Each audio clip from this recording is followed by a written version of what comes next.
ওগো আল্লাহর পয়গম্বর,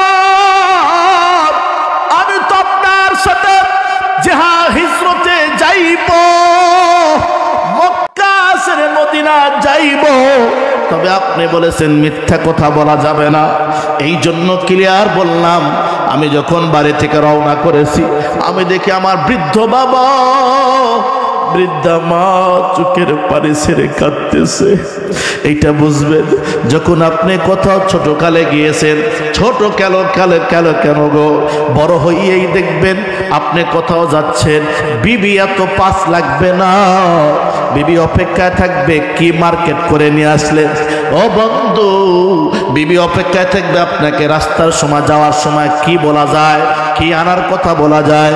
কিন্তু বৃদ্ধা মা, গর্ভধারিণী মা, জন্ম দুঃখিনী মা, সন্তানের চেহারার দিকে বারবার তাকাইবে আর জিজ্ঞাসা করবে, বাবারে খবরদার ভালোভাবে দেখে শুনে যাও, দোয়া দরুদ পইরা যাও, রাস্তায় হোটেল পাইলে খাওয়ার সময় খেয়ে নিও। এটা যুবক তুমি বুঝতেছো না, আমি বুঝতেছি রে। মাত্র 3 বছরের ব্যবধান। কয় বছর? 3 বছর আগ পর্যন্তই যে দেখো, মোবাইলটা দেখো না, দেখতেছো একটা বড় রিং বাজে নাই। অথচ 3 বছর আগে আমার মা, মূর্খ মা, লেখাপড়া জানতো না কিন্তু বুদ্ধির জাহাজ।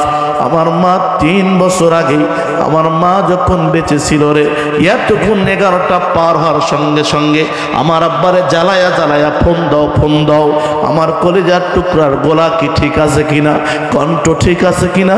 যুবক শুধু একজন নাই, আজকে 3 বছর ব্যবধান, সবাই আছে, শুধু কে নাই? একজন নাই।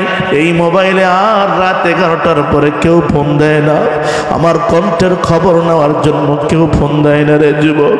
খোদার কসম করে বলি যুবক, মা যখন হারাইবা তখন বুঝবা কেউ তোমার খবর নিতে চাইবে না।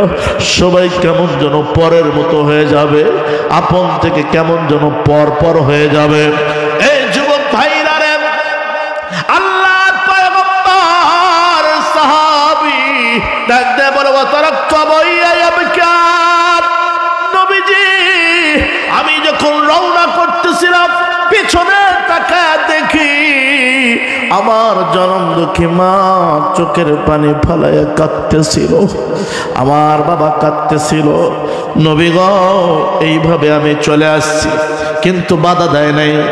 আল্লাহর পয়গম্বর কি বলে যুবক, আজকে শুনে নাও। আল্লাহর পয়গম্বর বলে, কলা ফারজি আলাইহিমা, চলে যাও, তুমি ফিরে চলে যাও। ফাযহিকহুমা কামা আবকাইতাহুমা, যেভাবে মা বাবার চোখের পানি ফালায় আসছো, এখন তুমি চলে যাও, মা বাবার খেদমত করে করে মা বাবার মুখে হাসি ফোটানো পর্যন্ত তুমি আমার কাছে আসিও না। মুসলমান যুবক ভাইরা, আর একটা হাদিস বলে, আমি মাহফিল থেকে বিদায় নেওয়ার চেষ্টা করব, কেউ এদিক সেদিক নজর করবেন না, ডানে বামে নজর করবেন না। জীবনভর কত গানের মাধ্যমে শুনেছেন, কত গজলের মধ্যে শুনেছেন, কত মুরব্বীদের মুখে শুনেছেন, মার পদতলে, মায়ের পায়ের নিচে জান্নাত। শুনছেন কিনা? অনেক হুজুরের মুখও শুনছেন, হয়তো বা বাংলা। আমি পুরো আজকে হাদিস আমি আপনাদেরকে শোনায় দেব, কিভাবে মার পদতলে জান্নাত থাকে, আর কেমন করেই জান্নাত থাকে, ওই জান্নাতের অনুভূতিটা কেমন হতে পারে। সুবহানাল্লাহ, কি বলবেন না? তার আগে হাত উঠায় দেখান হুজুর, আমরা হাদিসটা শুনতে চাই। লিল্লাহে তাকবীর, নারায়ে তাকবীর। মুসলমান ভাইরা রে, ওলামা কেরাম যারা আছে তারা তো বুঝবেই। সিয়াসিত্তার আরেকটা কিতাব ইবনে মাজাহ শরীফ, হাদিস নম্বর 2781 নম্বর হাদিস। আল্লাহর পয়গম্বরের সাহাবী সবাই খেয়াল করেন, যুবক এবং মুরব্বী, ছোট বাচ্চারাও খেয়াল করেন। পর্দার আলে মা বোনদেরকে বলবো, মা তোমরাও খেয়াল করো রে মা। আল্লাহর পয়গম্বরের সাহাবী মুআবিয়া ইবনে জাহিমা আস-সুলামি রাদিয়াল্লাহু তাআলা আনহু বলেন, ক্বালা তাইতু রাসূলুল্লাহ বলেন আমি একদিন পয়গম্বরের কাছে আসলাম, এসে ডাক দিয়ে বলে ফাকুলতু ইয়া রাসূলুল্লাহ সাল্লাল্লাহু আলাইহি ওয়াসাল্লাম, আল্লাহর পয়গম্বরকে ডাক দিয়ে বললেন, আমি ডাক দিয়ে বললাম ইন্নী কুনতু আরাতুল জিহাদা মাকা আবতাগি বিযালিকা ওয়াজহাল্লাহি ওয়াদ দারুল আখিরা। সুবহানাল্লাহ বলেন। আল্লাহর পয়গম্বরের সাহাবী বলেন আমি নবীর কাছে এসে বললাম, ওগো আল্লাহর পয়গম্বর, আমি ইচ্ছা করেছি আমি আপনার সাথে জিহাদ করব, আর কি জিহাদ করিয়া আমি দুনিয়াতে লাভবান হইব, পরকালে জান্নাত পাইতে চাই। খুব খেয়াল করেন, সাহাবী বলেছেন নবী গো, আমি আপনার সাথে জিহাদে যায় কি করব, দুনিয়া লাভবান হব, আখিরাতেও জান্নাত পাবো। সুবহানাল্লাহ বলেন। মনে করেন আপনি এসে বললেন, তো নবীজির কাছে এসে বলছে ডান পাশে, কি পাশে, তো নবীজি এবার মুখ ঘুরা নিছে, এই যে কথা বলেন না, এভাবে মুখ কি নিছে, ঘুরা নিছে।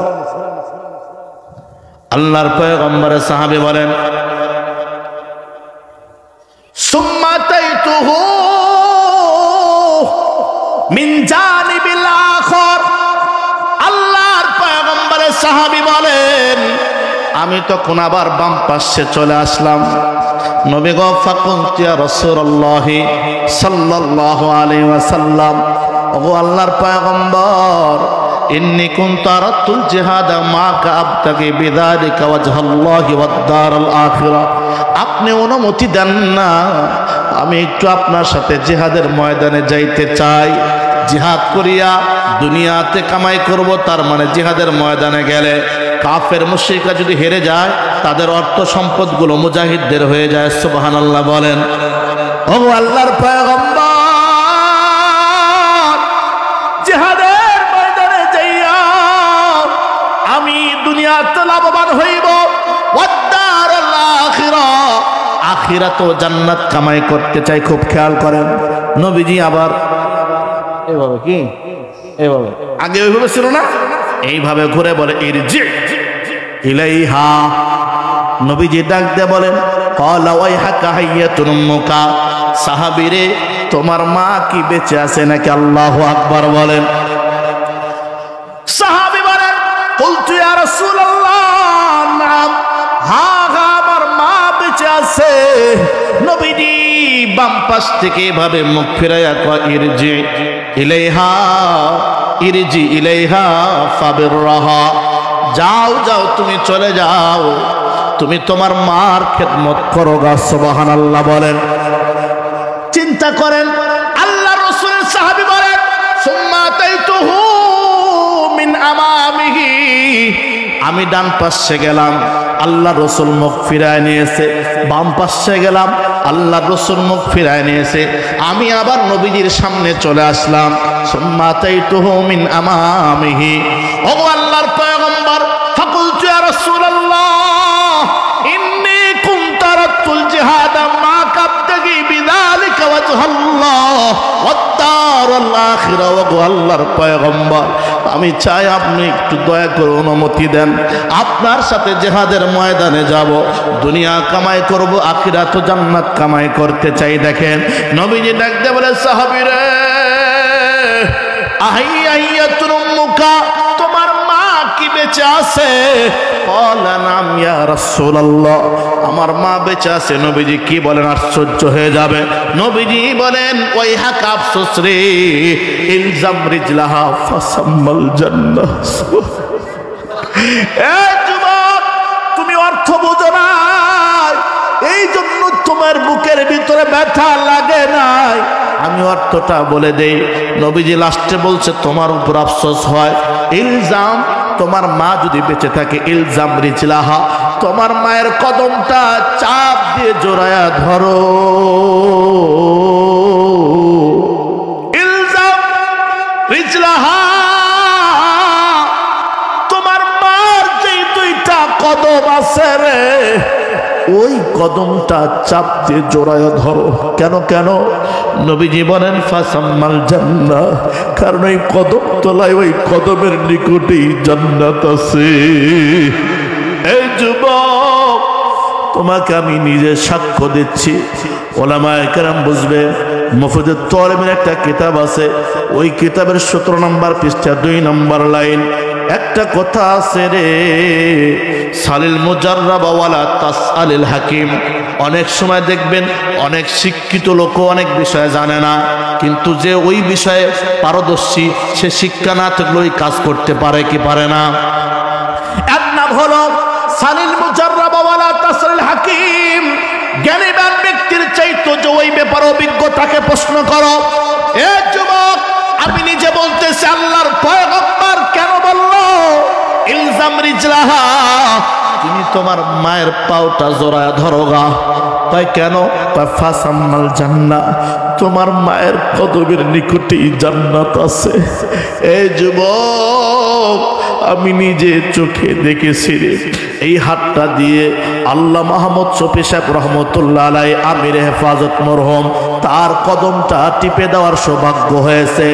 আমার বহু ওস্তাদের বড় বড় বুজুর্গানে দিনের নানুপুর মাদ্রাসার একাধিক মুরব্বীদের কদমটা বর্তমান যিনি শেখ আহমদ বারাকাল্লাহু ফি হায়াতি হাটহাজারী মাদ্রাসার শেখ আউয়াল, উনি আমার বুখারী আউয়াল সানির ওস্তাদ, তিরমিজি আউয়াল সানির ওস্তাদ, খুব কাছের ওস্তাদ। ওনার কদমটাও টিপে দিয়েছি। হেফজখানা যখন পড়েছি হেফজখানার ওস্তাদের খেদমত করার সৌভাগ্য হয়েছে। খোদার কসম করে বলে যুবক, আমি আমার মা অসুস্থ অবস্থায়, এর আগেও তো অসুস্থ অবস্থায় আমি যখন মার কদমগুলো ধরে মার কদমের সেবা করতেছিলাম, খোদার কসম করে বলে যুবক, মার কদম এত নরম লেগেছে, এত মায়া, এত মজা লাগে। আমি বারবার বলি এত মজা কেন লাগে বুঝলাম না। তো হঠাৎ করে এই রাসূল করিম সাল্লাল্লাহু আলাইহি সাল্লামের হাদিসটা আমার মনে পড়ে যায়। আরে ইবনে মাজাহ শরীফের 8781 নম্বর হাদিস, মুআবিয়া ইবনে জাহিমা তাস-সুলামি রাদিয়াল্লাহু তাআলা কেন নবীজি বলেছিলেন ইলজাম রিজলাহা, ও সাবিরে জিহাদের ময়দানে তোমার যাওয়া লাগবে না, তার মানে মক্কা মদিনায় তোমার যাওয়া লাগবে না। যদি তোমার মা বৃদ্ধ বাবা বাড়িতে যদি থাকে রে যুবক, ইলজাম রিজলাহা, তোমার মার কদমটা চাপ দিয়ে ধরো। আমার দেশের সোনার ছেলেরা রাগ হয়েও না, কত ছেলে আছে নূরজাহানের মা মরিয়ম কোহিনুর কথা শুনে না বাপের বাড়ি ছুটে যাবে, এই জন্য নূরজাহানের পাও জড়া ধরতে পারে, কিন্তু কোনোদিন জনম দুঃখের মার পাও ধরার সুযোগ হয় না, এমন কুলঙ্গার সন্তান আছে না না? যুবক তোমাকে বলে, যুবক খোদার কসম করে বলে আমি দুইটা জিনিস মাঝে মধ্যেই বলি, ওলামায়ে কেরাম থাকলে ক্লিয়ার বুঝবে। মনে করেন একজন ব্যক্তি কালেমা পড়েছে, কি পড়েছে বলেন? কালেমা পড়েছে, শুধু কালেমা আছে, খুব খেয়াল করেন। আর একজন ব্যক্তি কালেমা পড়েছে, কালেমা পড়ার পরে আল্লাহর জমিনে যত আমল ছিল সব করেছে, কোনো আমল কি নেই, কমতি। বছরে কয়েকবার করে মক্কা মদিনায় যায়, কয়েক কোটি টাকার যাকাত দেয়, কিন্তু খোদার কসম করে বলি তার ডিকশনারিতে লেখা আছে তার মা বাবা তার উপরে কি নাই, রাজি নাই, কি নাই বলেন? পৃথিবীতে এমন কোন মুফতি নাই রে বলতে পারে তার কপালে কত নাম্বার জান্নাত যাবে। আল্লাহু আকবার বলেন। কিন্তু খোদার কসম করে বলি একজন ব্যক্তি কালেমা পড়েছে, কি পড়েছে? কালেমা পড়েছে, আল্লাহকে বিশ্বাস করে, অস্বীকার করে না, নামাজ পড়ার কথা বললে টিটকারি করে না, বলে পড়া দরকার কিন্তু আসলে চেষ্টাও করে কিন্তু পড়তে পারে না, এইভাবেই জিন্দেগিটা চলে গেল। কিন্তু আল্লাহ তাআলার বান্দার ডিকশনারিতে মা বাবা বড় খুশি আছে রে, খোদার কসম করে বলে আমি নিজেও ফতোয়া দিতে পারবো, ওই ব্যক্তির কপালে নিচে এই দুনিয়া 10টা দুনিয়ার সমান একটা জান্নাত লিখে দেওয়া হবে। মুসলমান যুবক আর একটা মাসালা দেই উল্টা, আর একটা মাসালা দেই, কোন দুনিয়ার কোন স্ত্রী বিবিরা কি বললাম, দুনিয়ার কোন বিবিরা কালেমা পড়েছেন, মুসলমান আল্লাহকে বিশ্বাস করে, নামাজ 4 ওয়াক্ত জায়গায় আটক তো পরে মুসলমান ভাইরা রে ঘন ঘন স্বামীকে সালাম দেয়, কি দেয় বলেন? সালাম দেয়। কোরআন শরীফ সকালবেলা পড়তে বসলে আর উঠে না, আছে না নাই? আছে। আল্লাহর বান্দি এমন আমল করে রে, কিন্তু 24 ঘন্টা স্বামীকে খালি হয়রানির উপরে রাখে। খট্টর খট্টর খটমুজাজি, আছে না নাই? এরকম আছে, বহু আছে, আপনারা বুঝবেন না এগুলো, আমরা বুঝি। বহুত আছে। মনে হচ্ছে আল্লাহু আকবার, রাবিয়া বসরি কিন্তু আল্লাহু আকবার স্বামী ধরে মারে। আছে, কম আর কি, হ্যাঁ কম। নেক্সট সূরাতে ধোকা আছে। মুসলমান ভাইরা রে, ওই মহিলা যেই রাবিয়া বসরির মতো হয়ে গেছে, ওই মহিলা কিন্তু স্বামী তার উপরে খুশি নয়। আল্লাহ রাসূল করিম সাল্লাল্লাহু আলাইহি সাল্লামের বিবি আয়েশা রাদিয়াল্লাহু তাআলা আনহা বলেছেন, তিরমিজি শরীফের 1333 নম্বর হাদিস, আল্লাহর রাসূলের বিবি আয়েশা রাদিয়াল্লাহু তাআলা আনহা বলেছেন, আইয়ুমা ইমরাতিন মাতাত ওয়া যাওজু আনহা রাদিন দাখালাতিল জান্নাহ।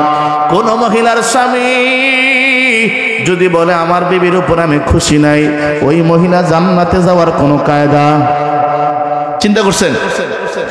আর একজন মহিলা কালেমা পড়ার পর মোটামুটি মানে চেষ্টা করে ইসলামকে মানার জন্য, তবে হ্যাঁ তার ব্যাক রিপোর্টে কোনো সময় স্বামী বলে আমার বিবির মতো বিবি হয় না রে, বিবি মারা যায় স্বামী আলহামদুলিল্লাহ এরকম আছে। বাস্তব কথা বলতেছি, আমি নিজে কতগুলো জানাজা পড়াইছি, আহারে আল্লাহর বান্দা বিবি মরে গেছে, চোখে পানিও নাই, কিচ্ছু নাই, হাঁটতেছে, পরে 3 দিন পর শুনে বিয়ে করাই শেষ, আছে না নাই? ও ভাই গো, আর অনেক বিবি মারা যায় স্বামীর চোখের পানি ফালায়া কান্দে। আল্লাহর রাসূলের হাদিস সেটিং করেন, কোন মহিলা যদি এমন হয় আমল কম কিন্তু স্বামী বলছে আমার বিবি ভালো, ওই মহিলা জান্নাত কমসে কম 10টা দুনিয়া সমান একটা জান্নাত লাভ করবে। এই জন্য মুসলমান যুবক তোমারে বলে, আল্লাহ রাসূল বলে নাই যাও যাও তুমি ফিরে যাও, আল্লাহর পয়গম্বর বলেন ইলজাম রিজলাহা ফাসাম্মাল জান্নাহ, তুমি তোমার মায়ের কদমটা চাপ দিয়ে ধরো, তাহলে কেন কেন মায়ের কদমের সাথে জান্নাত আছে। সুবহানাল্লাহ বলে। এই ফাসাম্মাল জান্নাতের ব্যাখ্যা 3টা। 1 নাম্বার মায়ের কদমের নিচেই জান্নাত আছে, 2 নাম্বার মায়ের কদমের খুব নিকটেই জান্নাত আছে, 3 নাম্বার মায়ের কদমের উপরেই জান্নাত আছে। সুবহানাল্লাহ বলেন। এই জন্য বলি যুবক, তুমি রাসূলের হাদিসটা যদি ফলো করে তোমার মায়ের কদমটা এরকম ভাবে চাপ দিয়ে ধরতে পারো যুবক, মা দেখবা হাঁটার কারণে এরকম ভাবে তেমন স্যান্ডেল জুতা নাই, পাগুলো তালুগুলো ফেটে গেছে। যুবক তুমি ঠান্ডা বেলায় ভেজলিন লও, মেরিন লও, এরকম ভাবে ফাটার তালুতে তুমি ভেজলিনটা এরকম ভাবে মালিশ করে দাও যুবক।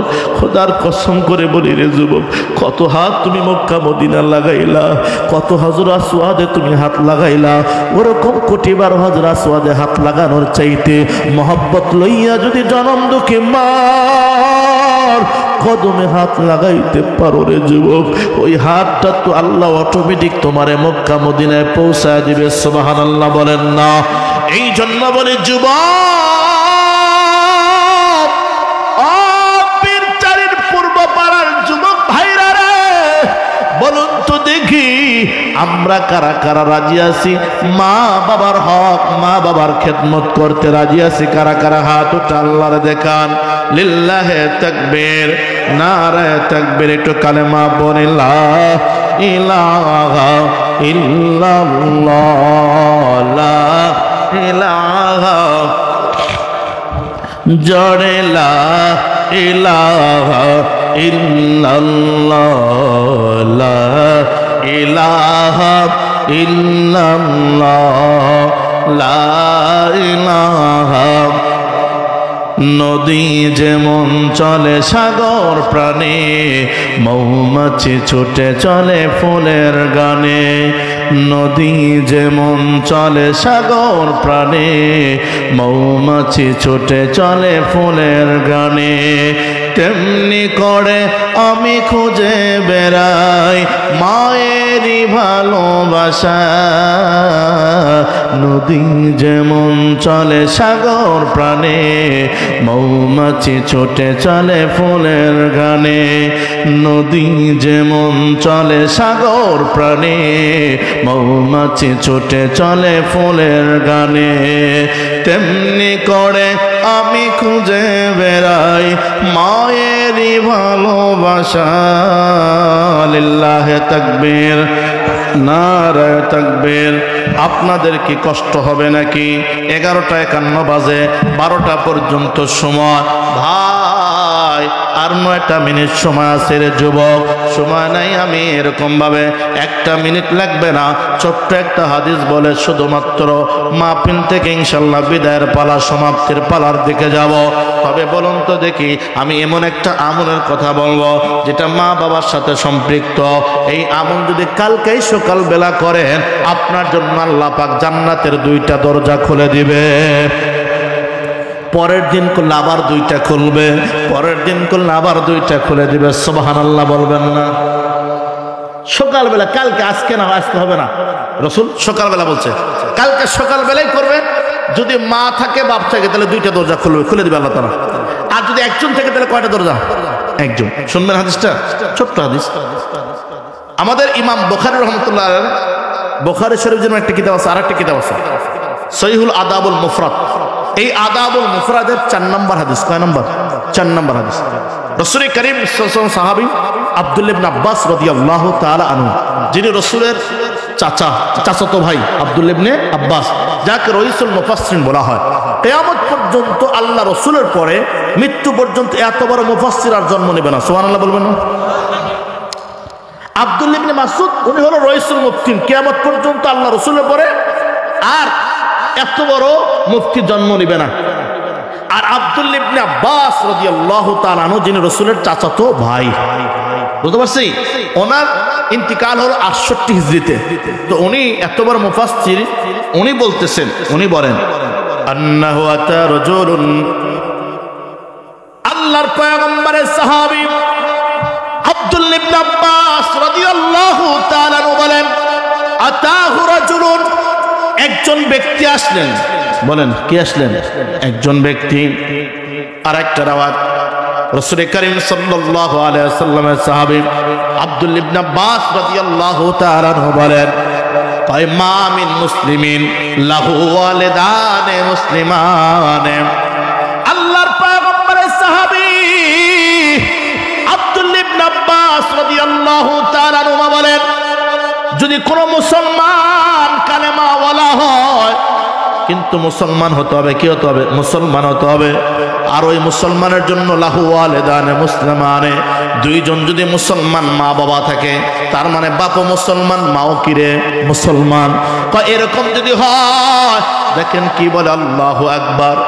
আল্লাহ রাসূলের সাহাবী আব্দুল্লাহ ইবনে আব্বাস রাদিয়াল্লাহু তাআলা আনহুমা বলেন, ফাইসবিহু ইলাইহিমা মুহতাসিবান, ওই সন্তান যদি সকালবেলা, কন্টিনিউ সকালবেলা যদি মা বাবার খবর নিতে যায়, ঘুম থেকে উঠে আপনি হেঁটে হেঁটে চলে আসলেন, হাঁটেন না মানুষের সকালে, আসার পরে মার ঘরে গেলেন, মা গো ঘুম থেকে উঠছনি? হ্যাঁ বাবা। মা গো আপনার শরীর ভালো নেই, রাত্রেবেলায় কি ঠান্ডা লাগে? এই পোশাক হয় কি হয় না, শুধু এতটুকু খোঁজ খবর নিলেন। আল্লাহর পয়গম্বরের সাহাবী আব্দুল্লাহ ইবনে আব্বাস রাদিয়াল্লাহু তাআলা বলেন, ফাইসবিহু ইলাইহিমা মুহতাসিবান, এতটুক যদি শুধু খবর নেয় সকালবেলায়, মা বাবা কেমন আছো গো? আল্লাহর পয়গম্বর বলে, ইল্লা ফাতাহালাহুল্লাহু বাবাইনি আনি মিনাল জান্নাহ, আল্লাহ পাক রব্বুল আলামিন ওই সন্তানের জন্য প্রতিদিন সকালবেলা জান্নাতের 2টা দরজা ওপেন করে দিবে। আল্লাহর পয়গম্বরের সাহাবী আব্দুল্লাহ ইবনে আব্বাস রাদিয়াল্লাহু তাআলা আনহুকে প্রশ্ন করা হলো, ফাইন কানা ওয়াহিদান, যদি মা বাপ একজন থাকে, একজন মারা গেছে আমার মতো, মা নাই বাবা আছে, একজন চলে গেছে আর একজন আছে, নবীজির সাহাবী বলেন ফাওয়াহিদুন, যদি একজন হয় আল্লাহ তাআলা একজনের খবর নিলে একটা জান্নাতের দরজা ওপেন করে দিবে। সুবহানাল্লাহ বলেন। এরপরে কি বলেন? এ যুবক শুনে নাও, আল্লাহর পয়গম্বরের সাহাবী বলেন ফাইন আগদাবা আহাদুহুমা, যদি কোন সন্তান যদি মা বাবাকে কষ্ট দেয়, কোন সন্তান যদি মা বাবাকে রাগায় দেয়, আসে না এমন কথা বললো মা বাবা রেগে গেল, যদি এমন করে লাম ইয়ারদাল্লাহু আনহু হাত্তা ইয়ারদা আনহু, যতক্ষণ পর্যন্ত মা বাবা তোমার উপরে রাজি না হবে, যতক্ষণ পর্যন্ত মা বাবা তোমার উপর সন্তুষ্ট হবে না, ততক্ষণ পর্যন্ত আল্লাহ তোমার কোনো কাজে রাজি হবে না। এই জন্য যুবক পাউটা গায়া দাও, পাউটা জড়ায় ধরে বলি রে যুবক, কত সন্তান দেখা যায় রে যুবক মা বাবার সাথে কত খারাপ ব্যবহার করে, এরপর একটা বার চেষ্টা করে না মার কাছ থেকে একটু বিদায় নিয়ে আসি, মার কাছ থেকে মাপ চাই, মাকে খুশি করি। এইভাবেই তুমি আমল করতেছো, তুমি আমল করো ভাই। বাইতুল মাকদাসে যাও, বাইতুল্লাহ চলে যাও, কাজ হবে লয়, কাজ হবে না। আল্লাহ রাসূলের সাহাবী আব্দুল্লাহ ইবনে আব্বাস বলেন লাম ইয়ারদাল্লাহু আনহু হাত্তা ইয়ারদা আনহু, যতক্ষণ পর্যন্ত মা বাবা রাজি না হবে ততক্ষণ পর্যন্ত আল্লাহ কি হবে না। সাহাবী জিজ্ঞাসা করলেন কিলা ওয়াইন যালামাহু, যুবক শুনো, অনেকেই তো ফরিয়াদ করো আমার মা বাবা তো আমার দেখতে পারে না। নবীজিকে, নবীজির সাহাবীকে জিজ্ঞাসা করা হলো কিলা ওয়াইন যালামাহু, সাহাবী বলো বলো, যদি মা বাবা আমারে জুলুম করে, মা বাবা যদি তারা জুলুম করে তাহলে কি মা বাবাকে রাগায় দিবে না? সাহাবী ডাক দিয়ে বলে ওয়াইন যালামা, মা বাবা যদি তোমার উপরে জুলুম করে প্রয়োজন ওখান থেকে দূরে থাকবা, এরপর মা বাবাকে কষ্ট দেওয়া যাবে না। আল্লাহু আকবার কি বলবেন না? শুধু তাই নয়, আল্লাহর রাসূল বলেছেন, ছোট্ট অংশগুলো শুধু বলতেছি, আদাবুল মুফরাদে 18 নম্বর হাদিসের মধ্যে ওয়াইনা তো ওয়ালিদাইকা ওয়াইন আমারাকা তাখরুজা মিন দুনিয়াকা, আল্লাহু আকবার বলেন। আল্লাহর রাসূল বলেন, নিজেই বলেন, ও আমার উম্মতেরা রে, তোমরা তোমাদের মা বাবার কথা শোনো, কথা মানো। কয় কি? ওয়াইন আমারাকা আন তাখরুজা মিন দুনিয়াকা, যদিও তোমার মা বাবা তোমার আদেশ করে এই গ্রাম থেকে তুই বের হয়ে যা, আল্লাহু আকবার বলেন, যদিও তোমার মা তোমার বাবা যদি বলে শুধু এই গ্রাম থেকে নয় এই জেলা থেকে চলে যা, যদি বলে এই বাংলাদেশ ছেড়ে অন্য দেশে যা, যদি বলে, নবীজি সাল্লাল্লাহু আলাইহি ওয়াসাল্লাম বলেন তারপরও এটাও মানতে হবে, এরপরও মা বাবার সাথে উল্টা খারাপ আচরণ করা যাবে না। যুবক বলো বলো, আমাদের উপায়টা কি হবে রে যুবক? আমরা কোথায় যাব? কার কাছে গেলে মাপ পাবো? দুইটা জিনিস করতে হবে মা বাবার জন্য যদি হয়, কারণ হকুকুল্লাহর হকুকুল আব, আল্লাহর হক নষ্ট করলা আল্লাহ হয়তো মাফ করে দিবে, মার হক নষ্ট করলে কিন্তু মার জন্যই দোয়া করতে হবে, মার কাছ থেকে ক্ষমা চাইতে হবে। এই জন্য যুবক ভাইরা রে, দেখি আল্লাহর এই জমিনে কোন কোন আল্লাহর বান্দা আছেন, হুজুর আমার মা দুনিয়ার জমিনে নাই, আমার বাবা নাই, অথবা মা বাবা বেঁচে আছে হুজুর, যাতে আল্লাহ তাআলা আরো হায়াত বাড়ায় দেয়। এই জন্যই মাহফিলে আমি 10 জন আল্লাহর বান্দা দেখতে চাই রে ভাই। আল্লাহ তাআলা রব্বুল আলামিন 10 জন সাহাবীকে জান্নাতের সার্টিফিকেট দুনিয়ার বুকে দিয়ে দিলেন। আমি নামগুলো বলতেছি। 1 নম্বর আবু বকর সিদ্দিক রাদিয়াল্লাহু তাআলা আনহু, যিনি 13 হিজরিতে ইন্তিকাল করেছেন। 2 নম্বর ওমর ইবনে খাত্তাব, যিনি 23 হিজরিতে ইন্তিকাল করেছেন। 3 নম্বর ওসমান ইবনে আফফান জিন্নুরাইন, রাসূলের 2 মেয়েকে যার সাথে বিবাহ দিয়েছে, 35 হিজরিতে ইন্তিকাল করেছে। 4 নম্বর আলী ইবনে তালেব, হাসান হুসাইনের বাবা, ফাতেমা রাদিয়াল্লাহু তাআলা আনহার স্বামী, যিনি 40 হিজরিতে ইন্তিকাল করেছে। 5 নম্বর এরকম ভাবে উবাইদুল্লাহ ইবনে তালহা ইবনে উবাইদুল্লাহ, যিনি 36 হিজরিতে ইন্তিকাল করেছে। 6 নম্বর জুবাইর ইবনে আওয়াম, রাসূল করিম সাল্লাল্লাহু আলাইহি ওয়াসাল্লামের ফুফাতো ভাই, সুফিয়ার বেটা, মুসলমান ভাইরারে, যিনি 36 হিজরিতে ইন্তিকাল করেছে। 7 নম্বর আব্দুর রহমান ইবনে আউফ রাদিয়াল্লাহু তাআলা আনহু, যিনি 32 হিজরিতে ইন্তিকাল করেছে। 8 নম্বরে সাদ ইবনে আবি ওয়াক্কাস রাদিয়াল্লাহু তাআলা আনহু যিনি 55 হিজরিতে ইন্তিকাল করেছে। 9 নম্বর এরকম ভাবে সাঈদ ইবনে যায়েদ রাদিয়াল্লাহু তাআলা আনহু যিনি 51 52 53 এই 3 হিজরির মধ্যে কোন এক হিজরিতে ইন্তিকাল করেছে। 10 নম্বর আবু উবাইদা ইবনুল জাররাহ রাদিয়াল্লাহু তাআলা আনহু যিনি 18 হিজরিতে ইন্তিকাল করেছে। সুবহানাল্লাহ কে বলবেন না? এ মুসলমান ভাই, এই 10 জন সাহাবী মাকে ভালোবাসিয়া বাবাকে মহব্বত করিয়ে বহু মানুষ আপনাদেরকে ধন্যবাদ দেই ভাই। আপনারা অনেক ধৈর্য ধারণ করে মনোযোগ দিয়ে হাদিসগুলো শুনেছেন। আল্লাহ যেন আপনাদেরকে কবুল করে। মাত্র 10টা মানুষ দেখতে চাই মায়ের ভালোবাসা নিয়ে, বাবার ভালোবাসা নিয়ে। হুজুর এই মাহফিলের জন্য আমি এরকমভাবে 10,000 5,000 2,000 1,000 টাকা দান করব, এমন আল্লাহ তাআলার বান্দা কে আছেন দেখি? 1 নাম্বার আল্লাহ তাআলা কারে কবুল করবে?